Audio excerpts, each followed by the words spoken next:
नमस्कार दर्शकवृन्द, म वाङछे शेर्पा। दर्शक महानुभावहरू, पाँच पोखरी जटापोखरी एउटा पर्यटकीय क्षेत्र, एउटा धार्मिक तीर्थस्थल, सामाजिक सांस्कृतिक महत्त्व बोकेको प्रसिद्ध स्थल हो। यसै विषयमा केन्द्रित भई हामी कुराकानी गर्न गइरहेका छौँ, जसका लागि हाम्रो अतिथि हुनुहुन्छ बौद्ध धर्मगुरु से नामखा दोर्जे। पाँच पोखरी जटापोखरी भनेको एकदमै प्रसिद्ध ठाउँ हो हैन। त्यहाँ विभिन्न धार्मिक, सामाजिक, सांस्कृतिक महत्त्वहरू बोकेको स्थलको रूपमा परिचित छ। एउटा पर्यटकीय मार्ग पनि हो, ट्रेकिङ रुटको रूपमा पनि परिचित छ हैन। यस ठाउँको बारेमा यहाँले कसरी डिफाइन गर्नुहुन्छ? अब यो दोलखा रामेछापको सिमानामा पर्ने पाँच पोखरी जटापोखरी म आफै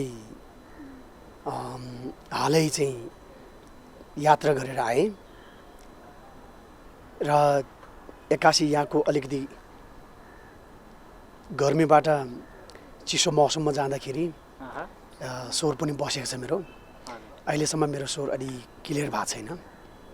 जो हाम्रो यात्रा एकदमै यादगार र एकदमै चाहिँ तपाईँको के भन्छ एउटा मेरो आफ्नो जीवनको लागि त एकदम एउटा ऐतिहासिक क्षणै रह्यो भनेर म भन्न चाहन्छु। अब यो सम्बन्धी आस्थाको हिसाबले बौद्ध मार्गी, हिन्दू धर्मावलम्बी, त्यस्तै प्रकारले चाहिँ अन्य आस्थाको संस्कारहरू रहेछ र त्यसको निम्ति त्यो ठाउँ एउटा विशेष ठाउँ रहेछ भन्ने कुरा मैले बुझ्नमा आयो यसपालि।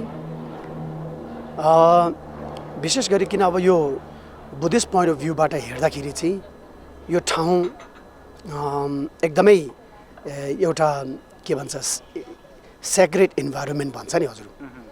एउटा धेरै नै जब तपाईँको एउटा आध्यात्मिक हिसाबले विचार गर्ने हो भने, प्राकृतिक हिसाबले हेर्ने हो भने हरेक दृष्टिकोणले यो एकदमै महत्त्वपूर्ण एउटा विशेषता बोकेको ठाउँ र जहाँसम्म मलाई लाग्छ हाम्रो बुद्धिस्टहरूको विशेष गरिकन महागुरु पद्मसम्भवा र प्राचीन निङमा परम्परा अन्तर्गतको चाहिँ एउटा भेयुलको कन्सेप्ट छ। त्यही भेयुल क्षेत्र नै पर्छ भन्ने मलाई त्यस्तो महसुस भयो। यहाँले भन्नुभयो बेयुल क्षेत्र अथवा गुह्य क्षेत्र नेपालीमा हैन। यो गुह्य क्षेत्र भनेको वास्तविक रूपमा के हो त? यो कसरी लिने त?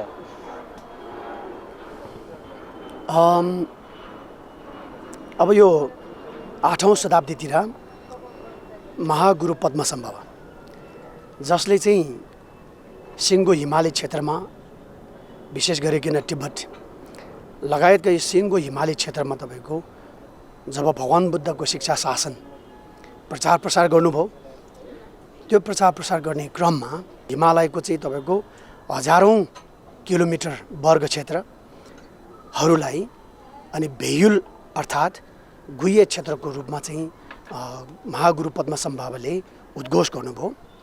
र भेयुल वास्तवमा के हो भन्दाखेरि जब जब तपाईँको एउटा कलियुगको आपद विपद सङ्कटहरू पर्न आउँछ समाजमा अनि त्यस्तै प्रकारले चाहिँ अब धर्म परम्पराहरूमा विशेष बुद्ध शासनमा त्यतिखेर त्यो आपद विपद सङ्कटहरू पर्दाखेरि चाहिँ अनि त्यो सङ्कट र विपदबाट आफूलाई एउटा सुरक्षित ठाउँको रूपमा चाहिँ शरण लिने क्षेत्रलाई भेयुल भनिन्छ। त्यसलाई हिडन ल्यान्ड भनेर चाहिँ इङ्ग्लिसमा ट्रान्सलेट गरिएको छ। अनि सामान्य रूपमा तपाईँको महागुरु पद्मसम्भवाले मोटामोटी 108वटा भेयुलहरू उद्घोष गर्नुभएको थियो। तीमध्ये अहिले प्रख्यात रूपमा पत्ता लगाइसकेको भेयुलहरू चाहिँ जम्मा 8-10वटा छ। तीमध्ये 5वटा कमसे कममा 5वटा जति चाहिँ नेपालभित्र पर्छ। अनि यो सिङ्गो हिमाली क्षेत्र चाहिँ तपाईँको भेयुलको भूभाग पर्छ। अब त्यो पोलिटिकल बााउन्ड्रीले चाहिँ मापदण्ड गर्ने, त्यसलाई मापन गर्ने कुरा आउँदैन त्यसको सीमा। त्यसैले केही भाग तिब्बततिर, चीनतिर, केही भाग भारततिर, केही भाग नेपालतिर यसरी चाहिँ तपाईँको त्यो सिङ्गो हिमाली क्षेत्रमा त्यसरी चाहिँ बाँडिएर बसेको अवस्था हो। जस्तो 108वटा चाहिँ भेयुल क्षेत्रको चाहिँ त्यतिखेर चाहिँ पहिचान भयो अथवा निर्धारण भयो भन्नुभयो। यो 108 भन्ने नम्बर चाहिँ बौद्ध धर्ममा धेरै कुराहरूमा आउँछ हैन, आउने गर्दछ। यो 108 भन्नाले चाहिँ कस्तो खालको यो अङ्क आफैमा महत्त्वपूर्ण छ र? अङ्क आफैमा पनि महत्त्व होला। सामान्य रूपमा हामीले अब कुनै पनि जबहरू गर्दाखेरि हामीले त्यसको अब यदि 1 लाख जब गर्छु 1000 लाख जब गर्छु भन्ने यदि तपाईँले चाहिँ त्यस्तो खालको एउटा प्रतिज्ञा गर्नुभएको छ भने त्यतिखेर तपाईँले काउन्टिङ त्यो हिसाब राख्नुपर्ने हुन्छ। अब हिसाब राख्दाखेरि अब 100 त तपाईँले काउन्ट गर्नै पर्यो अनि बाँकी 8 देखि 10 गुण अङ्क चाहिँ तपाईँले एक्स्ट्रा गर्नुपर्ने हुन्छ। किनभने त्यो 100 पुरा गर्दाखेरि त्यसमा अपुग भएको हुनसक्छ, छुटेको हुनसक्छ। त्यसैले त्यो थप एडिसनल एउटा काउन्टिङको रूपमा 8 देखि 10 गुणा के अरे 10 अङ्कहरू थप्ने र त्यसरी जब गर्ने प्रचलन चाहिँ रहिआएको छ। त्यसै सायद त्यस्तै कन्सेप्टहरूमा सम्बन्धित होला। त्यस्तो खालको प्रचलन पाइन्छ। हजुर। भनेपछि बेयुल क्षेत्रमा अहिले जुन खालको 108वटा चाहिँ दार्चोकहरू अथवा लुङदा बौद्ध धर्मका ध्वजाहरू राख्ने काम गरेका छन्। यसको बारेमा बताइदिनुहोस् न। यो राख्नुको उद्देश्यहरू के हो, यो राख्दा के हुन्छ बताइदिनुहोस् न। यो चाहिँ धेरै राम्रो महत्त्वपूर्ण एउटा प्रश्न हो। अब अहिले जतातता तपाईँको लुङदा टाङ्ने काम भएको छ, डाँडा काँडामा विभिन्न चाहिँ तीर्थस्थलहरूमा। अब त्यसमा हामीले लुङदा टाङ्नु आफैमा एउटा एकदमै वैज्ञानिक त्यसको चाहिँ के भन्छ बेनिफिट, त्यसको फाइदा लाभको कुराहरू आफ्नै ठाउँमा छ। अब सामान्य रूपमा चुस्स भन्नुपर्दाखेरि बुद्धिज्ममा धेरै उपाय कौशलय के भन्छ विधिहरू अप्नाएको हुन्छ। जस्तो कतिपय विधिहरू तपाईँको यो पञ्चतत्त्वलाई माध्यम बनाएर चाहिँ अनि पञ्चतत्त्वको जुन एउटा फङ्सन छ त्यसलाई माध्यम बनाएर चाहिँ पुण्य उत्पादन गर्ने विधिहरू अभ्यासहरू थुप्रो रहेको छ। लुङदा फरफराउने भनेको अनि कपडामा भगवान् बुद्धको चाहिँ एकदम महत्त्वपूर्ण उहाँको अब उपदेशहरू, विशेष गरिकन सिद्ध वाक्यहरू, मन्त्रहरू, धारणीहरू अनि त्यसमा छापेर अनि एकदम उच्च हिमाली क्षेत्रहरूको त्यो चोखो कञ्चन हावा र वातावरणमा फरफराउँदाखेरि हावाको गुण के हो, विश्वमण्डलको चाहिँ तपाईँको सबै ठाउँमा जाने त्यो गुण हुन्छ, उसको सबै ठाउँमा पुग्ने गुण हुन्छ। त्यो गुणलाई चाहिँ माध्यम बनाएर अनि भगवान् बुद्धको सबै मैत्री करुणा ज्ञानको आशीर्वादहरू अनि त्यो हावाको माध्यमबाट त्यसरी चाहिँ विश्वव्यापी अनि फैलाउने त्यो तरिका अप्नाएको हो। र त्यसरी एउटा गुड एनर्जी, राम्रो एउटा ऊर्जालाई चाहिँ विश्वव्यापी रूपमा हामीले त्यसरी पठाउँदाखेरि अनि जति पनि यो पर्यावरणमा क्षति भएको हुन्छ, असर परेको हुन्छ, त्यो सबै हिल हुन्छ भनिन्छ कि तपाईँको, त्यो हिलिङको काम गर्छ। अनि पुरै विश्वमण्डललाई नै तपाईँको एउटा हिलिङ हुने काम भयो भने त्यो त ठुलो पुण्य हो त्यो आफैमा। र त्यो पुण्यको कामले चाहिँ के गर्छ भन्दाखेरि अनि सबैको लागि भलाइ हुने, सबैको लागि उद्धार हुने र सबैको लागि चाहिँ ढिलो चाँडो मुक्ति बुद्धत्व प्राप्तिसम्मको पनि एउटा ऊर्जाको काम गर्छ त्यसले। त्यसैले हो लुङदा टाङ्नु आफैमा एकदम महत्त्वपूर्ण एउटा यसको लाभहरू रहेको छ। तर एउटा कुरा हामीले साथसाथै के ध्यान दिनुपर्छ भनेदेखि चाहिँ अहिले अब लुङदा परम्परा यो संस्कृति जता पनि अब प्रचलनमा आएपछि चाहिँ मान्छेले के गर्यो, कमर्सियल हिसाबले धेरै लुङदाहरू बनाउन थाल्यो। त्यो पनि तपाईँको एकदम प्लास्टिक जन्ने चिजहरूबाट बनाउन थाल्यो। त्यस्तोहरूबाट बनेर चाहिँ अब हाम्रो त्यो एकदम कञ्चन चाहिँ हिमाली प्राकृतिक के भन्छ एउटा थाथलोहरूमा चाहिँ जताभावी अनि लुङदाले चाहिँ अब भरिदिँदाखेरि चाहिँ त्यो प्लास्टिकहरू चाहिँ अब कुहिन्न पनि अनि त्यस्तोले चाहिँ अब पर्यावरणमा एकदमै ठुलो असर गर्छ भन्ने मलाई लाग्छ। त्यस कारणले गर्दाखेरि अब आइन्दा हामी जो कोहीले पनि लुङदा टाङ्नु जाँदाखेरि ठिक छ 1000 लुङदा 100 लुङदा जति टाँगे पनि ठिकै छ, तर हामीले किन्ने बेलामा चाहिँ जति सक्दो कटनको, प्योर कटनको चाहिँ लुङदा अनि त्यो चाहिँ एकदम फेरि राम्रो ठाउँबाट छापेको चाहिँ लुङदा हुनुपर्छ। आजकल अब कमर्सियल हिसाबले छापेको कतिपय लुङदाहरू शुद्ध पनि छैन, मन परी छापेको छ। अनि विशेष गरिकन प्लास्टिक जन्ने चिजहरू बनेको त्यस्तो चिजहरूबाट बनेको चाहिँ लुङदाहरू हामी कसैले नकिनौँ र त्यसलाई हामीले कसैले पनि प्रयोग नगरौँ। अब त्यो कटौती गर्नुपर्छ। त्यसैले जति सक्दो चाहिँ अब यो कटनको लुङदाहरू अहिले जति पनि लुङदा सेलरहरू छ, लुङदा छाप्नेहरू छ, उहाँहरूले चाहिँ कटनको मेटेरियलबाट चाहिँ लुङदाहरू छाप्ने काम गरोस् भन्ने म यहाँबाट सबैजनालाई चाहिँ अपिल गर्न चाहन्छु। अब यो 5 पोखरी जटापोखरी क्षेत्रमा नै त्यो खालको चाहिँ लुङदाहरू राख्नुपर्ने कारण चाहिँ के देख्नुहुन्छ? अब ठाउँमा पनि राख्दा हुन्छ कि? राख्नु त जता राखे पनि हुन्छ, तर सकेसम्म चाहिँ अब अलिकति उच्च हिमाली भूभागहरूमा हावा पनि एकदमै प्रशस्त हुन्छ र जति राम्रो हावा भयो, जति प्योर हावा भयो, त्यति अब त्यो भगवान बुद्धको चाहिँ मैत्री करुणा ज्ञानको ऊर्जाहरू चाहिँ अब त्यसले क्यारी गर्नलाई पनि अब अझ थप चाहिँ तपाईँको एउटा भूमिका रहन्छ होला मेरो विचारमा, होइन? त्यसैले अब त्यो उच्च हिमाली भूभागहरूमा लुङता टाँग्ने काम चाहिँ पहिलेदेखि चलिआएको प्रचलन हो। लुङतामा अब बुद्धका मन्त्रहरूका साथमा 5वटा कलर पनि हुन्छ, होइन? पञ्चतत्त्वको, होइन? यसको बारेमा अलिकति विस्तृतमा बताइदिनुहोस् न। त्यही हो, अघि मैले भने जस्तो अब भगवान बुद्धको कुनै पनि के भन्छ शिक्षा भनौँ, अभ्यास भनौँ, त्यो सबै तपाईँको प्राकृतिक गुणलाई चाहिँ एउटा माध्यम बनाएको हुन्छ। त्यसैले गर्दाखेरि अब लुङतामा पनि तपाईँको पञ्चतत्त्व, अग्नि तत्त्व, जल तत्त्व, पृथ्वी तत्त्व लगायतको यो सबै पञ्चतत्त्वलाई नै तपाईँको एउटा माध्यम बनाएर विशेष गरिकन यहाँनिर चाहिँ अब वायु तत्त्व, हावा तत्त्व भनौँ न, त्यसलाई माध्यम बनाएको हुन्छ। अब यसबाट यसरी पठाएको ऊर्जाले चाहिँ तपाईँको पुरा विश्वमण्डल भनेको अब सबै यो तपाईँको पञ्चतत्त्वले बने त हो। त्यसैले यो पञ्चतत्त्वले बनेको विश्वमण्डललाई चाहिँ हिलिङ गर्नको लागि चाहिँ अनि त्यो 5 रङ्गी चाहिँ तपाईँको के भन्छ कलरहरू चाहिँ एउटा प्रतीक रूपमा प्रयोग गरेको हुन्छ। प्रयोग गरेको पाइन्छ।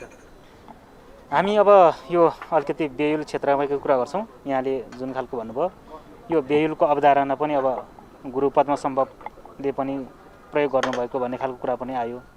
अब यो बेयुल क्षेत्रमा यसलाई मध्यनजर गरेर वातावरणको संरक्षणको हिसाबले, पर्यावरण संरक्षणको हिसाबले अब विकास त चाहिन्छ। विकास भनेको अब सकारात्मक परिवर्तनलाई विकास भनिन्छ, तर विकासको गतिविधिहरू राज्यले, स्थानीय जनताले कसरी अघि बढाउँदा ठिक होला, यहाँको विचारमा बताइदिनुहोस् न। अब विकास निर्माण कसरी गर्ने भन्ने बारेमा त्यो त अब विज्ञहरू, सम्बन्धित विज्ञहरू सबैलाई थाहा भएको कुरा हो। त्यसमा हामीलाई अनुभव पनि छैन। एउटा कुरा म के भन्न चाहन्छु भने जति पनि अब अहिले त अब स्थानीय ठाउँमा स्थानीय चाहिँ सरकार छ, त्यसैले स्थानीय समुदायको चाहिँ एउटा त्यसमा सरोकार, संलग्नता त्यो बढी सम्भावना होला। पहिला हो भनेदेखि चाहिँ तपाईँको जति पनि त्यो उच्च हिमाली भूभागको क्षेत्रमा अब सानतिनो जति पनि विकास निर्माणको कामहरू आयो, त्यो योजनाहरू त्यहाँको समुदायभन्दा बाहिरबाट चाहिँ निर्णय भएर आएपछि अनि त्यहाँको लोकल मान्छेको समुदायको चाहिँ केही नलाग्ने त्यस्तो स्थिति थियो नि त।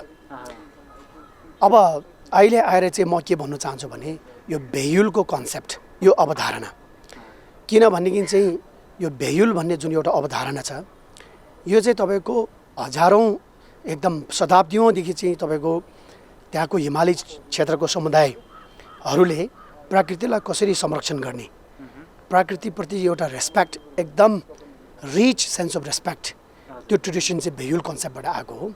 त्यसैले गर्दाखेरि चाहिँ अब यो बेयुलको कन्सेप्ट चाहिँ पहिला अब हाम्रो पुरानो चाहिँ नि तपाईँको पिँढीका मान्छेहरूलाई प्रायःलाई थाहा थियो। अब बिस्तारै त्यो अवधारणा हराउँदै गयो। यसको महत्त्व कम हुँदै गएको हो। महत्त्व अहिले अब त्यो बुझ्ने मान्छे कम हुँदै गएपछि त्यसको महत्त्व पनि हराउँदै गइरहेछ, त्यो इरोड भइरहेछ नि त। अब अहिले ग्लोबलाइजेसन, नेसनलाइजेसन अनि बिस्तारै अब टुरिज्म विकास गर्दाखेरि चाहिँ कल्चरल एसिमिलेसनको कुराहरू आउँछ। अनि यस्तोबाट चाहिँ अब बेयुलको जुन एउटा अवधारणा छ, यो एउटा एकदमै महत्त्वपूर्ण अवधारणाहरू इरोड हुँदै जान्छ र अलरेडी यो इरोड हुँदै गइरहेको म देख्छु। त्यसैले गर्दाखेरि अहिले जति पनि अब माथि टुरिज्म पोइन्ट अफ भ्यूबाट होस् या जुनसुकै दृष्टिकोणबाट माथि त्यो यस्तो पवित्र ठाउँहरूलाई चाहिँ एउटा पार्कको रूपमा, टुरिज्म चाहिँ स्पटको रूपमा अब विकास गर्ने योजनाहरू होला। त्यतिखेर चाहिँ जति सक्दो स्थानीय चाहिँ विज्ञहरू, विशेष गरिकन एकदम विद्वान स्थानीय धर्मगुरुहरूबाट अनि यो बेयुलको कन्सेप्ट के हो भन्ने कुरा चाहिँ विकास निर्माणकर्ता ठेकेदार हुन्छ कि इन्जिनियर हुन्छ कि सङ्घ संस्था हो कि तिनीहरू सबलाई चाहिँ बेयुलको कन्सेप्ट चाहिँ एकचोटि उनीहरूलाई प्रशिक्षण दिलाउनै पर्छ मेरो विचारमा। र एउटा कुरा त्यति मात्र होइन, अहिलेको हाम्रो नयाँ पिँढीलाई पनि बेयुल जस्तो कन्सेप्टहरू नयाँ पिँढीलाई चाहिँ एउटा पास गर्नु, ह्यान्ड ओभर गर्नु एकदम जरुरत छ। त्यसैले हाम्रो स्कुलहरूमा पनि, स्थानीय हाम्रो स्कुलहरूमा पनि, स्कुलको करिकुलममा भेयुलको कन्सेप्ट चाहिँ एकदम स्कुलको करिकुलममा अनिवार्य रूपमा राख्नुपर्छ भन्ने मलाई लाग्छ, ताकि हाम्रो नयाँ पिँढीहरूले चाहिँ अनि नयाँ जेनेरेसनहरूले चाहिँ भेयुलको कन्सेप्टहरू बुझ्न सकुन्। जस्तो मेरो आफ्नो सवालमा कुरा गर्ने हो भने म सानोमा गोठालो मान्छे, मैले बाख्रा चराएको छु, चौडी पालन चढाउनेदेखि ल्याएर धेरै अनुभव छ म सानो हुँदाखेरि। त्यतिखेर हाम्रो गाउँठाउँको त्यो के भन्छ दन्ते कथाहरू, काल्पनिक कुराहरू, जस्तो अब खुम्बु क्षेत्रमा भन्ने हो भने येटीको कुराहरू, येटी चाहिँ खुम्बु क्षेत्रमा मात्र होइन, हाम्रो डोल्पा मेरै गाउँठाउँको एरियामा पनि येटीको कन्सेप्ट चाहिँ एकदमै। तर यो बेयुल क्षेत्रमा त तपाईँले जुन उल्लेख भन्न खोज्नुभयो यो त एउटा किम्वदन्तीको रूपमा मात्र पाइन्छ नि। यो किम्वदन्तीहरू एकदम महत्त्वपूर्ण छ। यो आफैमा कल्पना गर्नु नै कति रमाइलो है।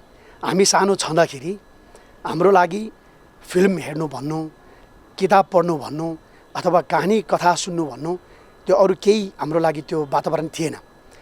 हामीलाई हाम्रो बाल्यकाल एकदम रमणीय चाहिँ एउटा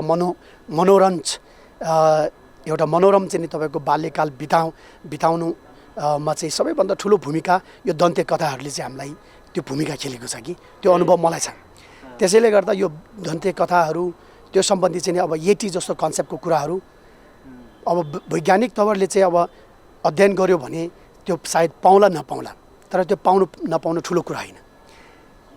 यति भए पनि छ, नभए पनि छ है।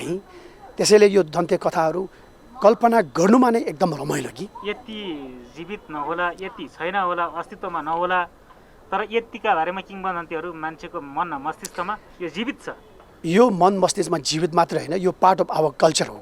विशेष गरिकन हाम्रो विगतको चाहिँ एउटा वाइल्ड लाइफ को यदि तपाईँले चाहिँ कल्पना गर्नु चाहनुहुन्छ भने यति जस्तो कुराहरू र योसँग जोडिएका चाहिँ तमाम तपाईँको दन्ते कथाहरू, तिनीहरू बिना तपाईँले पास एउटा वाइल्ड लाइफलाई कनेक्ट गर्नै सकिन्न। त्यसैले यो भनेको एउटा बन्डिङ तपाईँको सिम्बल हो। यो चिजहरू यति महत्त्वपूर्ण छ, यसमा इन्भेस्टिगेसन गर्नुको कुनै जरुरत छैन, यसलाई हामीले जीवित राख्नुपर्छ। त्यहाँ चाहिँ तपाईँहरूले 108वटा चाहिँ दर्चकहरू, दोजा पत्तकहरू अथवा लुङ्ताहरू चाहिँ त्यहाँ राख्ने काम गर्नुभएको छ।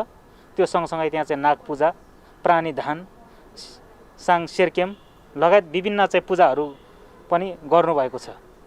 यसको महत्त्वको बारेमा कृपया बताइदिनुहोस् न।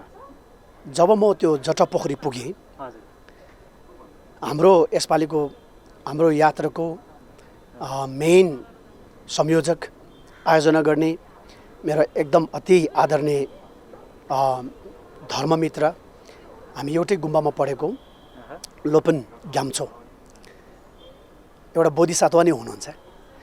अनि म माथि जटापोखरी पुग्दाखेरि उहाँहरूले टेन्ट लगाएर चाहिँ सबै कुरा रेडी पारेर राख्नुभएको थियो र म आउने बित्तिकै उहाँले एउटा कुसन लिएर आउनुभयो र बस्नुहोस् हजुर, अब यहाँ एकदम आराम गर्नुहोस् भन्नुभयो। अनि म ट्याक्कै त्यो जटापोखरीको लेककै छेउको त्यहाँ हाम्रो टेन्ट लगाएको थियो र त्यो टेन्टको अगाडि बसेर ओछ्यानमा बसेर अनि म यसो ताल हेर्न थालेँ। त्यो तालमा मैले यति अद्भुत चिजहरूको दर्शन पाएँ।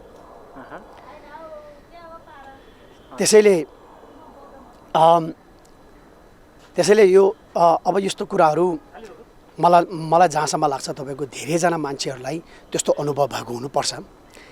अनि त्यसैले यो आफैमा एउटा भेयुल भएको हुनाले, यो एउटा गुप्त क्षेत्र भएको हुनाले त्यो ठाउँहरू साँच्चै नै एउटा के भन्छ एक्लै भए पनि आनन्दले चाहिँ तपाईँको एउटा रमाउने वातावरण, रमाउन सक्ने त्यो सम्भावना बोकेको वातावरण हो। त्यस्तो ठाउँहरूमा तपाईँले एक क्षण मात्र किन नहोस् यसो ध्यान गरेर अनि त्यो प्रकृतिको काखमा तपाईँले चाहिँ एकदम सिद्ध भगवान बुद्धको चाहिँ उपदेशहरू प्रार्थनाको रूपमा, पाठको रूपमा पाठ गर्नाले र विशेष गरिकन वज्रयानको चाहिँ एकदम महत्त्वपूर्ण अनि के भन्छ साधनाहरू त्यहाँ तपाईँले अभ्यास गर्नुभयो भने त्यतिखेर तपाईँले उत्पादन गर्ने पुण्य र तपाईँले शोधन गर्ने नेगेटिभ ऊर्जाहरू त्यो अरू अन्य ठाउँमा गरेको भन्दा हजारौँ गुणाले प्रभावकारी भएको महसुस हामीले गर्न सक्छौँ। त्यसैले हामीले त्यहाँ छोक घनचक्रको पूजा गरेँ, पूजा होइन, अब त्यसलाई पूजा भन्नु मिल्दैन। यो पूजा भन्ने शब्द खालि पुज्ने कुरा होइन कि, यो त अभ्यास हो, तपाईँको साधना अभ्यास हो। हामीले त्यो साधना अभ्यास गरे। अनि त्यस्तै प्रकारले चाहिँ अब प्रकृति भनेको हामीले हेर्दा पो त्यो एउटा जङ्गल, पहाड, हिमाल को रूपमा देख्ला। तर एउटा कमिलाले हाम्रो घरलाई हेर्ने हो भने मान्छेको घर त हो भन्दैन नि उसले, त्यो त पहाडकै रूपमा देख्छ नि त। त्यस्तै तपाईँ हाम्रो नजरले हेर्दा, तपाईँ हाम्रो कर्मको चाहिँ एउटा भावनाले हेर्दाखेरि त्यो एउटा के भन्छ पहाड हिमालहरू भए तापनि तिनीहरू वास्तवमा बोधिसत्वहरू, सिद्ध चाहिँ नि तपाईँको पुरुषहरू, त्यस्तै प्रकारले चाहिँ सिद्ध सत्वहरू, अनि त्यस्तै प्रकारले चाहिँ नि अनेक किसिमको अमनुष्यहरू, तिनीहरूको चाहिँ एउटा त्यो बसोबास हो, तिनीहरूको एउटा ठाउँ हो, उनीहरूको एउटा घर हुनसक्छ त्यो। त्यसैले तिनीहरूप्रति हामीले रेस्पेक्ट जनाउनुपर्छ र फ्रेन्डली एउटा के भन्छ रिलेसन कायम गर्नुको लागि पनि हामीले यो सेर्केम साङहरू इत्यादि गर्नु आफैमा एकदमै ठुलो महत्त्व छ। हजुर। दर्शकवृन्द, अहिले हामी बौद्ध धर्मगुरु से नामखा दोर्जेसँग संवाद गरिरहेका छौँ। यो संवादको सिलसिला जारी रहने नै छ। अहिले भने पालो भएको छ छोटो विश्रामको।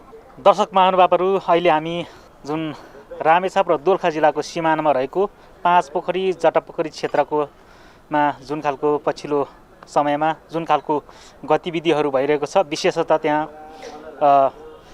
108वटा दार्चोकहरू राख्ने काम भएको छ। यस सम्बन्धमा केन्द्रित भई हामी बौद्ध धर्मगुरु से नामखा दोर्जेसँग संवाद गरिरहेका छौँ। उहाँसँगको संवादलाई म फेरि जोड्न चाहन्छु। अब त्यहाँ 108वटा दर्चोक राख्ने कामले त निकै सुन्दर देखिन्छ, निकै राम्रो देखिन्छ। त्यो प्राकृतिक सौन्दर्य भएको ठाउँमा अझै पनि तपाईँहरूको गतिविधिले, तपाईँहरूले जुन खालको ध्वजाहरू राख्नु भएको छ त्यसले झन्नै सुनमा सुगन्ध थपेको जस्तो देखिन्छ, एकदमै राम्रो देखिन्छ। अब त्यहाँ विकास निर्माणका गतिविधिहरू सञ्चालन गर्दा ध्यान दिनुपर्ने कुराको बारेमा पनि यहाँले भनिसक्नुभयो। तपाईँहरूले वातावरण संरक्षणका लागि चाहिँ के कस्ता खालको गतिविधिहरू सञ्चालन गर्नुभएको छ अथवा गर्ने जमर्को गर्दै हुनुहुन्छ?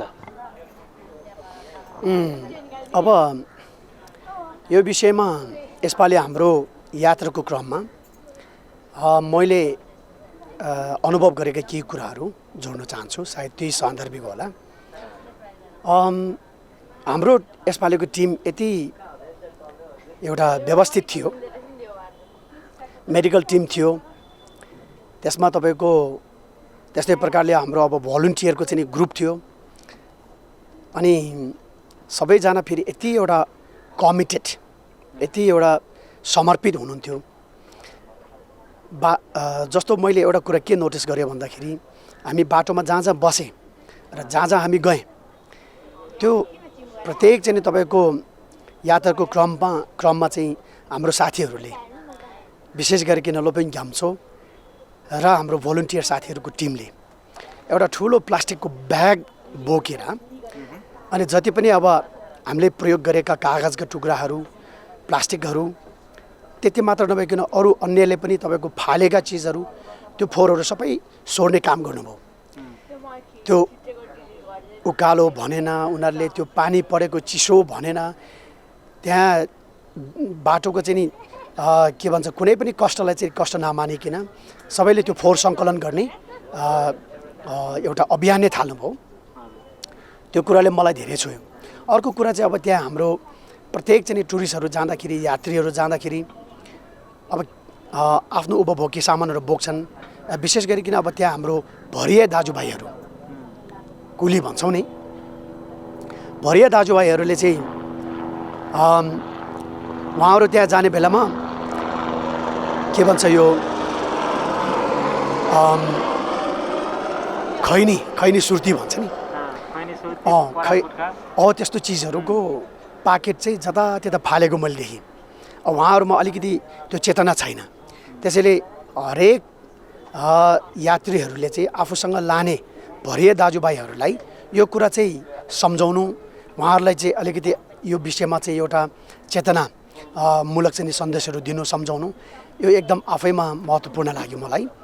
जतात्यता जो चुरोट खाएर चाहिँ खोल फालिरहेको अनि सुर्ती खैनीको चाहिँ बट्टाहरू प्लास्टिकहरू जताततै फालिरहेको मैले देखेँ। उहाँहरू त अब रेगुलर अप डाउन गर्ने भयो नि त, त्यसबाट म्याक्सिमम एउटा फोहोर हुने त्यो सम्भावना देखियो, त्यता पनि ध्यान दिनु पर्यो। अर्को कुरा अनि हाम्रो मैले पछिल्लो क्रममा त्यहाँ सुन्नमा के आयो भन्दाखेरि अब माथि त्यो मानी डाँडा भन्दा अलि तल मुनि पानी खड्का भन्दो रहेछ, पानी पाखा।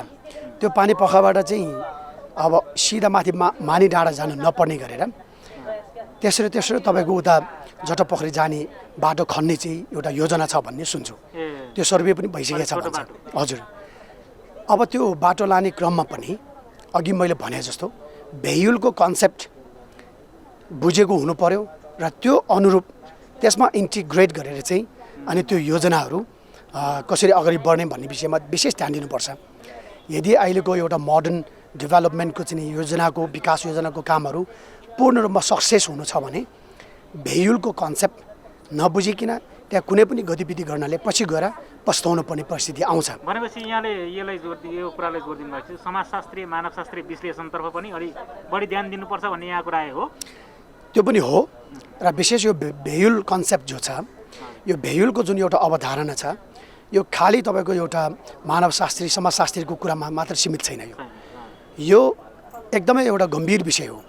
त्यसैले अब यहाँ छोटो समयमा हामीले धेरै कुरा यहाँ समेट्न नसकेला, तर छोट कार्यमा म यति मात्र भन्न चाहन्छु अघि भने जस्तै भेहिकलको कन्सेप्टप्रति चाहिँ एकदम जानकार होस् र यसको विषयमा बहस होस्, यसको विषयमा करिकुलम पनि स्कुलमा राखियोस्। अनि अर्को कुरा त्यहाँ हामी जाने क्रममा के देखियो भन्दाखेरि जति जति माथि उचाइमा गयो त्यति त्यति तपाईँको सुनपाथी अनि विशेष गरिकन धुप्पीको रुख अनि अझ माथि उच्च क्षेत्रमा गएपछि जमिनमा यसरी तपाईँको के भन्छ फिँजिएर उम्रिने धुप्पीको रुख, त्यसलाई पामा भन्छ। त्यो पामा रुखहरू चाहिँ ठाउँ ठाउँमा जलाएको देखेँ मैले, एकदम फाँड जलाएको देख्यो। अनि माथि मैले सोधेँ अनि किन यसरी जलाएको भनेर सोधेँ। अब यहाँ झोमोहरू चौरीहरू पालन गर्छ अनि जलाएन भने घाँस आउँदैन, त्यसैले राम्रो घाँस उम्रोस् भनेर जलाएको हो भने एकजनाले मलाई त्यो भन्यो। पछि मैले तल खरेतिर आएर चाहिँ सोधेँ, एकजनाले मलाई के भन्नुभयो भने त्यति मात्रको लागि होइन, त्यहाँ कस्तुरी हुन्छ, कस्तुरी मार्नको लागि अनि त्यसरी चाहिँ जङ्गल जलाउने गरेको छ भन्ने कुरा पनि सुन्नमा आयो कि। त्यसैले अब यो कुराहरूमा हामीले ध्यान दिनुपर्छ। यो सबै कुराहरू भेहिकलको कन्सेप्ट अवधारणा एरोड भएर चाहिँ अब देख्न थालेको चाहिँ एउटा के भन्छ गलत गतिविधिहरू। त्यसैले गर्दा जबसम्म भेहिकलको कन्सेप्ट चाहिँ सबैमा जानकार हुँदैन, भेहिकल कन्सेप्टको ज्ञान हुँदैन, तबसम्म यस्तो समस्याहरू थपिँदै जान्छ। अनि टुरिज्मको पोइन्ट अफ भ्यूबाट विकास गर्नु ठिकै छ, त्यो विकास गर्नुपर्छ। तर मैले सुनेअनुसार माथि पोखरीसम्म चाहिँ तपाईँको एकदम 5Gसम्मको चाहिँ एउटा इन्टरनेट सेवाहरू उपलब्ध गर्ने भन्ने कुराहरू पनि मैले सुने अस्ति। कहाँसम्मको अब बुद्धिमानी होला भन्ने मलाई लाग्छ। त्यो पनि ध्यान दिनुपर्छ। माथि जुन एउटा पोखरी क्षेत्रमा आएपछि त मान्छे मोबाइल हेरेर नबसोस् न, त्यो नेचरको काखमा रमाओस् न, होइन। म एउटा कुरा के भन्न चाहन्छु भने हामी काठमाडौँ जस्तो यो सहर बजारको चाहिँ एउटा बनावटी वातावरणमा बसौँ नि, यहाँ त हामी क्षणिक खुसीहरू पैसाको माध्यमबाट किन्ने कोसिस गर्छौँ है। त्यसैले अब कफी खान जाऊ क्षणिक खुसी भयो, फिल्म हेर्न जाऊ क्षणिक खुसी भयो र यो प्रकारले एक किसिमको टेम्परेरी ह्याप्पिनेसहरू हामीले किन्न सकिन्छ यहाँ। तर सन्तोषपन र वास्तविक आनन्दपन भन्ने कुरा यहाँ हामीले महसुस गर्न सकिन्न। त्यो कहाँ महसुस हुन्छ भन्दाखेरि त्यस्तो प्राकृतिक काखमा जटापोखरी 5 पोखरी जस्तो चाहिँ नि प्रकृतिको काखमा पुग्दाखेरि, भेहिकलको काखमा पुग्दाखेरि तपाईँले महसुस गर्न सकिन्छ। त्यहाँ एकदम त्यसले मान्छेको मानसिकतालाई मात्र होइन, ह्याबिटलाई मात्र होइन, नेचरलाई पनि त्यसले असर गर्छ। त्यसैले त्यो ठाउँलाई चाहिँ अछुत राख्नुपर्छ हामीले यस्तो चिजहरूबाट। त्यसैमा ह्युमन ग्रिड र के भन्छ एउटा यो नकारात्मक चाहिँ मान्छेको एउटा लोभीपन, यस्तो खालको के भन्छ एउटा विलासीपन, त्यस्तो चिजहरूबाट चाहिँ त्यो कन्टेमिनेटेड नहोस् होइन त्यो निर्मल छ त्यसलाई निर्मलै राख्नुपर्छ बल्ल पवित्र ठाउँ भनेर मान्न सकिन्छ अनि अर्को कुरा अब त्यहाँ हाम्रो कतिपय मान्छेहरूले चाहिँ त्यहाँ पोखरीमा तपाईँको एउटा इच्छा पुरा होस् भन्नको निम्ति मनोकामना सन्तान माग्न जाँदो रहेछ अनि सन्तान माग्ने क्रममा छोरा होस् छोरा जन्म होस् अनि कतिपयले छोरीको जन्म नहोस् भन्नेसम्म पनि गर्ने गर्छ भन्ने मैले सुने कि त्यस्तो खालको पाइन्छ त्यस्तो पनि मान्छेले के भन्छ विश्वास गर्ने गरेको मैले सुने अनि यो त एउटा जेन्डर इक्वालिटीको पोइन्ट अफ भ्यूबाट त यो आफैमा एउटा दुःखलाग्दो कुरा हो त्यो हुनु भएन त्यहाँ चाहिँ अब निस्वार्थ हुन सिक्नु पर्यो कि त्यहाँ स्वार्थ हुनु भएन कि एउटा कुरा दोस्रो कुरा अब त्यो त्रिशूल चलाउँदो रहेछ कि त्रिशूल चाहिँ त्यो फलामबाट बनेको त्रिशूल चाहिँ त्यो जटा पोखरीको जताभावी फालेको देख्दाखेरि पुरै खिया परेको हजारौँ लाखौँ छ अनि त्यो मलाई एकदम त्यो फेरि एउटा पर्यावरणको हिसाबले पनि त्यो अलिक व्यवस्थित कसरी गर्न सकिन्छ भन्नेतिर पनि ध्यान दिनुपर्छ भन्ने मलाई लाग्छ आस्थालाई जोगाउनु पर्छ तर व्यवस्थित हुनु पर्छ एकदम जरुरी एकदम हामी यहाँसँग कुराकानीको करिब अन्त्यतिर आइसकेका छौँ अन्त्यमा जाँदै के भन्न चाहनुहुन्छ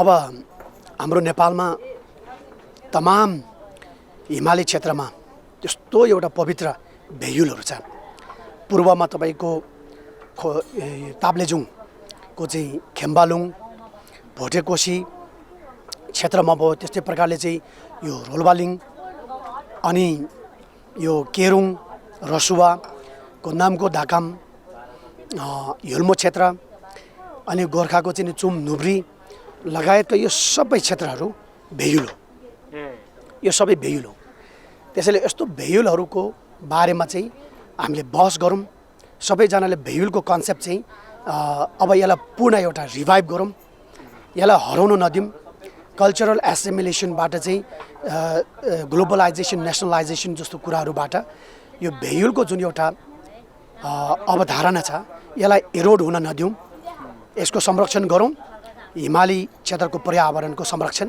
त्यसै हुन्छ त्यसमा सबैको ध्यान दिनु जरुरत छ र विशेष गरिकन हाम्रो यसपालि यो हाम्रो यात्रा आयोजना गर्नुहुने मेरो मित्र लोबेन घ्याम्सोलाई म एकदम हृदयदेखि नै उहाँलाई धन्यवाद भन्न चाहन्छु जुन एउटा कार्यक्रम उहाँले चाहिँ आयोजना गर्नुभयो साथसाथै यसमा साथ दिनुहुने जति पनि हाम्रो आयोजक समितिका साथीहरू भलुन्टियर साथीहरू र हाम्रो टिमको तमाम साथीहरू सबैजनालाई भेयुलको कन्सेप्ट चाहिँ सबैले बहस गरून् र विशेष गरिकन त्यहाँ चाहिँ तपाईँको यो 5 पोखरी जटा पोखरी सरसफाइ र व्यवस्थापन समिति हैन उहाँहरू सबैजनालाई र हामी बाटोमा जाँदाखेरि खरे लगायतका चाहिँ त्यो तमाम गाउँठाउँको हाम्रो स्थानीयहरूले हामीलाई जुन सत्कार दिनुभयो सेवा गर्नुभयो त्यो सबैलाई म एकदम हृदयदेखि नै यहाँबाट धन्यवाद भन्न चाहन्छु र भविष्यमा त्यो ठाउँहरू पूर्ण अब यात्रा गर्ने